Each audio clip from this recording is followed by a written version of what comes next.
जिसके कान हों वो सुन ले, जिसकी आंखें हों वो देख ले।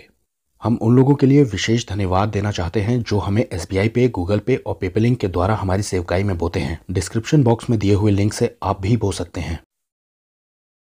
रोमियो 13:1 हर एक इंसान प्रधान अधिकारियों के अधीन रहे, यानी कि हायर अथॉरिटीज के, क्योंकि कोई ऐसा अधिकार नहीं जो परमेश्वर की ओर से ना हो, और जो अधिकार हैं वो सब परमेश्वर के ठहराए हुए हैं। इंग्लिश में आया है ऑर्डेन्ड ऑफ गॉड, यानी कि परमेश्वर ने ही दिए हैं ये अधिकार। अगली आयत में लिखा है जो कोई इस अधिकार का विरोध करता है वो परमेश्वर की विधि का सामना करता है, और सामना करने वाले दंड पाएंगे, वो अपने ऊपर सजा लाते हैं, ऐसा लिखा है इंग्लिश में। अब इस बात को पढ़ करके बहुत सारे लोग ये कहते हैं कि हमें कानून का पालन करना है, अपने अधिकारियों का पालन करना है, चाहे वो जो भी कहें, और जो उनके विरोध में जा रहे हैं समझ लो कि वो परमेश्वर से ही लड़ रहे हैं। अब बाइबल के हिसाब से देखा जाए तो आज बहुत सारे गलत नियम पास किए जा रहे हैं। इसमें होमोसेक्सुअलिटी आती है, और फिर शादी के पहले ही संबंध बना लेना, लिव इन रिलेशनशिप में रहना, और फिर अबॉर्शन या ड्रग्स के नियम भी आते हैं जो कि अब धीरे धीरे पास किए जा रहे हैं। अब क्या बाइबल ये कह रही है कि हमें ये सब भी मानते जाना है? जी नहीं, बाइबल इस तरह की चीजों को सपोर्ट करने के बारे में नहीं कहती है। मैं इसे समझाता हूँ कि परमेश्वर का वचन क्या कहना चाह रहा है, लेकिन आप इसकी अगली आयत को देखिए। क्योंकि हाकिम यानी कि गवर्नमेंट ऑफिशियल्स अच्छे कामों के नहीं परंतु बुराई के कामों के लिए डर का कारण है, और अगर तू हाकिम की ओर से निडर रहना चाहता है तो अच्छे काम किया कर, और उसकी ओर से तेरी सराहना होगी या तेरी तारीफ की जाएगी। अब यहाँ जो अच्छे काम और बुरे काम बोले गए हैं उनको समझिए। सही गलत या अच्छा बुरा तय करने का अधिकार सिर्फ और सिर्फ परमेश्वर के स्टैंडर्ड से होना चाहिए, परमेश्वर के वचन से होना चाहिए। हम विश्वासियों को उसी से तौलना है और उसी के अनुसार चलना है। सरकारें अपना नियम ऐसे बनाती है कि यार कोई मान तो रहा नहीं है, चलो फिर नियम ही बना दो। उनको भी जीने का हक है, इस नाम पे भी बहुत सारे नियम या कायदे कानून बनाए जा रहे हैं। सरकारें थक हार के भी नियम बना देती है, और इसलिए भी बना देती है कि आपको पूरा पूरा हक है अपनी जिंदगी में मजे लेने का, अपने स्टाइल से, अपने लाइफ स्टाइल से जीने का। लेकिन पुराना नियम या नया नियम कहीं से भी परमेश्वर का वचन तोड़ करके नियम कायदे कानून को पूरा करने के बारे में नहीं कहता है। इसीलिए तो परमेश्वर के प्रेरित या भविष्यवक्ता पकड़े जाते थे सरकारों की ओर से।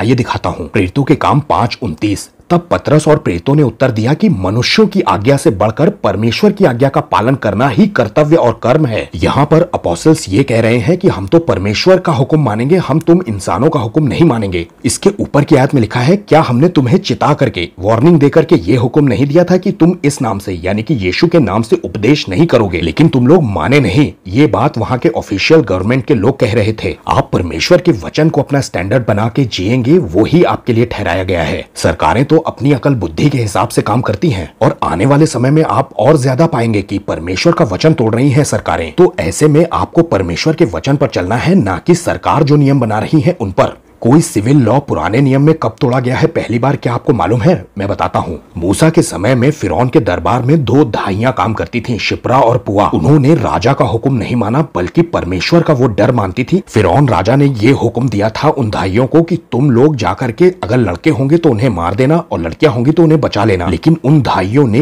ये सिविल लॉ तोड़ दिया। निर्गमन 1:16। शिप्रा और फुआ नाम की 2 इब्री भाइयों को मिस्र के राजा ने यह हुक्म दिया कि जब तुम इब्री स्त्रियों को बच्चा उत्पन्न होने के समय जन्मने वाले पत्थर पर बैठी देखो, उस समय बेड नहीं होते थे, पत्थरों पर ही बच्चों को जन्माया जाता था, तो अगर लड़का हो तो उन्हें मार देना और लड़की हो तो उसे जीवित रहने देना। आपको क्या लगता है परमेश्वर इस घटना को भूल गए होंगे? इसी बात की सजा तो मिली थी मिस्र की पूरी बादशाहत को। 17वीं आयत में लिखा है, परंतु वे दाइयां परमेश्वर का भय मानती थी, इसलिए मिस्र के राजा का हुक्म उन्होंने तोड़ दिया। उन्होंने फिरौन का हुक्म नहीं माना और लड़कों को भी जिंदा छोड़ दिया। शिप्रा और पुआ का स्टैंडर्ड परमेश्वर का वचन था, वो परमेश्वर के भय में चलती थी, इसलिए उन्होंने ये काम करने से मना कर दिया। ये बात बाइबल में 2 बार दी है। इसलिए परमेश्वर ने दाइयों के साथ भलाई की और वे लोग बढ़कर बहुत सामर्थी हो गए, यानी कि गिनती में बढ़ गए। नीचे की आयत में फिर से लिखा है, दाइयां इसलिए कि वे परमेश्वर का भय मानती थी, उसने उनके घर बसाए। माना जाता है कि ये दूसरी दाइयों के ऊपर मिडवाइफ्स थीं, यानी कि उनसे बड़ी थी ओहदे में। अब क्योंकि अनुभवी लोगों को रखा जाता था, इसलिए मिडवाइफ्स की एज भी ज्यादा रही होगी। इसके बावजूद परमेश्वर ने उनके घर बसा दिए। एक तरह से वो सरकारी नियम तोड़ रही थी, लेकिन परमेश्वर ने उन्हें ब्लेस किया, उन्हें हस्बैंड दिए, उनके घर बसा दिए। तो परमेश्वर का डर और परमेश्वर का वचन, तो यही आपका स्टैंडर्ड होना चाहिए। सबको जय मसीह की।